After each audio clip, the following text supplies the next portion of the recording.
Personal finance அப்படிங்கிறது ரொம்ப கஷ்டமா என்ன? கண்டிப்பா கிடையவே கிடையாது. ஸோ பர்சனல் ஃபைனான்ஸ பத்தி தெரிஞ்சுக்கிறது நம்மளோட பிரசன்ட் லைஃப் மட்டும் இல்ல, நம்மளோட ஃபியூச்சர் லைஃப்பையும் வந்து ப்ராப்பரா சேஃப்கார்ட் பண்றதுக்கு இந்த பர்சனல் ஃபைனான்ஸ் ரொம்பவே நம்மளுக்கு ஹெல்ப்ஃபுல்லா இருக்கும். ஸோ இந்த வீடியோல பர்சனல் ஃபைனான்ஸ்னா என்ன? அது எப்படி நம்மளோட லைஃப்க்கு யூஸ்ஃபுல்லா இருக்க போகுதுன்னு சொல்லிட்டு சிம்பிள் டெர்ம்ல புரிஞ்சுக்கலாம். வாங்க வீடியோக்குள்ள போலாம். பர்சனல் ஃபைனான்ஸ்ங்கிறது நம்ம ஏர்ன் பண்ற மணிய எஃபெக்டிவா நம்மளோட ஃபைனான்சியல் கோல்ஸ அச்சீவ் பண்றதுக்காக இருக்கட்டும், நம்மளோட ஃபியூச்சரை சேஃப்கார்ட் பண்ணி செக்யூர்டா வச்சுக்கிறதா இருக்கட்டும், இது எல்லாத்துக்குமே ப்ராப்பரா அனலைஸ் பண்ணி எனக்கு எது வேணும், எது வேணாம், எதுக்காக நான் சேர்த்து வைக்கணும், எதுக்காக நான் செலவு பண்ணணும்னு சொல்லிட்டு புரிஞ்சுக்கிட்டு அந்த அண்டர்ஸ்டாண்டபிலிட்டி நம்மளுக்கு இருந்தாலே போதும். நம்மளோட மணியை நம்ம வந்து வேஸ்டா எப்பவுமே செலவு பண்ண மாட்டோம். ஸோ இதுதான் இந்த பர்சனல் ஃபைனான்ஸ். பர்சனல் ஃபைனான்ஸ்ல ரொம்பவே இம்பார்ட்டண்டா நம்ம தெரிஞ்சுக்க வேண்டிய சில ஆஸ்பெக்ட்ஸ் என்னன்னா, ஸோ ஃபர்ஸ்ட் 50-30-20 ரூல்னு போட்டிருக்கேன். ஸோ இந்த 50-30-20 ரூல் படி நம்ம பட்ஜெட் கிரியேட் பண்ணணும். ஸோ 50% நம்மளுக்கு எசென்ஷியலா தேவைப்படுற விஷயத்துக்கு செலவு பண்ணிட்டு நம்மளோட இன்கம்ல இருந்து 50% of the amount, 30% of the amount வந்து நம்மளோட வான்ட்ஸ். இது இல்லைனாலும் நம்மளால இருக்க முடியும், பட் இருந்தாலும் ஸோ அதுக்கு வந்து ஒரு 30% ஆஃப் த அமௌண்ட்டை நீங்க வந்து செலவு பண்ணிக்கலாம் உங்களோட இன்கம்ல இருந்து. அடுத்த 20% ஆஃப் த அமௌண்ட் வந்து சேவிங்ஸ். எப்பவுமே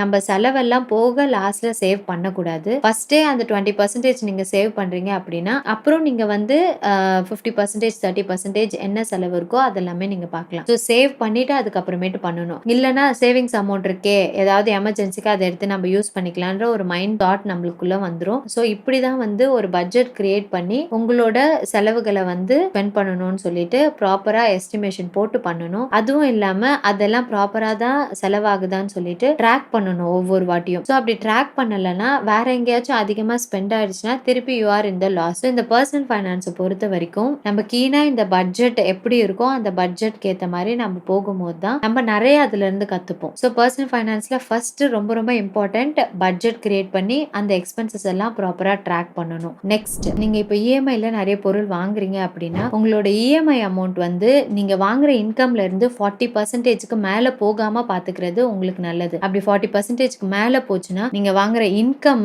மோஸ்டா இஎம்ஐக்கே பே பண்ற மாதிரி இருக்கும். அப்புறம் நீங்க அந்த பொருளை வாங்கியும் ஹாப்பியா அதுல வந்து டைம் ஸ்பெண்ட் பண்ணாத மாதிரி ரொம்ப ஸ்ட்ரெஸ்ஃபுல்லா ரொம்ப ஃபீல் பண்ணிட்டு தான் இருப்பீங்க. ஸோ எப்பவுமே இஎம்ஐ அமௌண்ட்டை வந்து உங்களோட சேலரியில இருந்து 30% 40% வந்து கம்மியா தான் வந்து நீங்க இஎம்ஐ அமௌண்ட்டை வந்து எடுக்கிற மாதிரி இருக்கணும். நீங்க ஏதாவது ஒரு பொருள் வாங்கணும் அப்படின்னா ஒரு இஎம்ஐயை அடைச்சிட்டு நெக்ஸ்ட் பொருள் வாங்குங்க. ஸோ அந்த மாதிரி பண்ணும்போது நீங்க ரொம்ப பர்டன்ல இருக்க மாட்டீங்க. ஸோ அதுக்காக இன்னொரு ஒரு கடன்லயோ டெட்லயோ நீங்க வந்து தள்ளப்படாம இருப்பீங்க. நல்லா ஞாபகம் வச்சுக்கோங்க, it's never too late to start. நீங்க இது வரைக்கும் சேவே பண்ணலனாலும் இப்போ நீங்க வந்து பர்சனல் ஃபைனான்ஸ் எல்லாம் தெரிஞ்சுக்கிட்டீங்கன்னா இப்பத்துல இருந்தே நீங்க உங்களோட லைஃப்காக சேர்த்து வைங்க. ஈஸியா சீக்கிரமா வந்து எவ்வளவு முடியுமோ ஹையர் இன்ட்ரெஸ்ட் ரேட்ல உள்ள அந்த இஎம்ஐஸா இருக்கட்டும், கடனா இருக்கட்டும், எல்லாத்தையுமே அடைக்கிறதுக்கு ஃபர்ஸ்ட் ப்ரையாரிட்டி அதுக்கு கொடுக்க பாருங்க. ஸோ இது வந்து ஒன் செட். இன்னொரு ஒரு செட் நீங்க என்ன பண்ணணும்னா emergency fund, health insurance and term insurance, இது மூணுமே நீங்க எடுக்கும் போது மட்டும்தான் உங்களோட லைஃப் வந்து ப்ராப்பரா செக்யூர்டா இருக்கும். ஈவன் தோ உங்களுக்கு வந்து கம்ப்ளீட்டா இந்த பர்சனல் ஃபைனான்ஸ் புரிஞ்சிருந்தாலும். இப்போ நீங்க வந்து சேவ் பண்ணிட்டு வர எல்லா அமௌண்ட்டுமே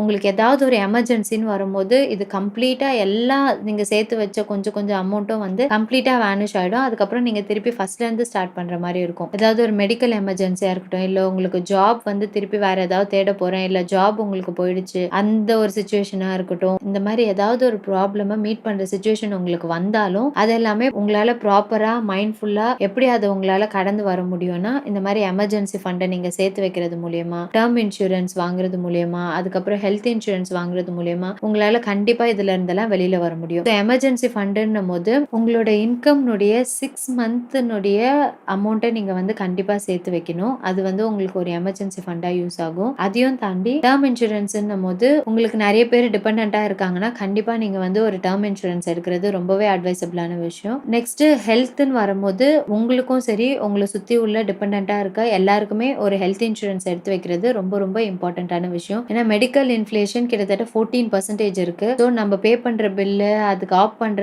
எல்லா சர்வீசஸுமே வந்து ரொம்ப ஹை லெவலா இருக்கு. ஸோ அதனால நம்மளோட சேவிங்ஸ்ல இருந்து நம்ம எடுக்க போனா ஸோ திருப்பி நம்மளோட சேவிங்ஸ் வந்து ஃபர்ஸ்ட்ல இருந்து ஜீரோல இருந்து ஸ்டார்ட் ஆகுற மாதிரி இருக்கும். ஸோ இதனால நம்ம சேவ் பண்ணிட்டோமே அப்படின்னு சொல்லிட்டு அதுல மட்டும் அப்படியே ஃபோக்கஸ்டா இல்லாம நம்ம சேவ் பண்ணதை ப்ரொடெக்ட் பண்றதுக்கு இந்த 3 விஷயத்தையுமே நம்ம ப்ராப்பரா பண்ணும்போது மட்டும்தான் நம்மளோட சேவிங்ஸ் ப்ரொடெக்டடா இருக்கும். இல்லாட்டி திருப்பி ஃபர்ஸ்ட்ல இருந்து நம்ம ஸ்டார்ட் பண்ற மாதிரி இருக்கும். எப்பவுமே பர்சனல் ஃபைனான்ஸ்ங்கிறது நம்ம நம்மளோட பிரசன்ட் லைஃப்க்கும், ஃபியூச்சர் லைஃப்க்கும் உள்ள ஒரு பிரிட்ஜ் மாரி. நம்மளுக்கு ப்ராப்பரா எது தேவை, எது தேவையில்லன்றத நம்ம தெளிவா பிரையாரிடைஸ் பண்ணிட்டு, அதுக்கான வொர்க்க அதுக்காக சேர்க்கிறது, அத மட்டுமே நம்ம ப்ராப்பரா பண்ணிட்டு இருந்தோம்னா, கண்டிப்பா பர்சனல் ஃபைனான்ஸ்ங்கிறது ரொம்ப ஹார்டான விஷயமே கிடையாது. உங்களோட மனிய நீங்க கண்ட்ரோல் பண்ணும்போது மட்டும் தான் உங்களோட லைஃப் உங்களுக்கு பிடிச்ச மாரி அழகா இருக்கும். ஸோ ஏர்ன் பண்றத ப்ராப்பரா பட்ஜெட் போட்டு ஸ்பெண்ட் பண்ணி, உங்களுக்கு தேவையான விஷயத்த உங்களோட ஃபைனான்ஷியல் ஃப்ரீடம அட்டைன் பண்றதுக்கு என்னோட பெஸ்ட் விஷஸ். ஸோ அதுக்கு கண்டிப்பா இந்த பர்சனல் ஃபைனான்ஸ் கண்டிப்பா உங்களுக்கு ஹெல்ப்ஃபுல்லா இருக்கும்னு நினைக்கிறேன். இன்னொரு ஒரு நல்ல வீடியோல உங்க எல்லாரையுமே சந்திக்கிறேன்.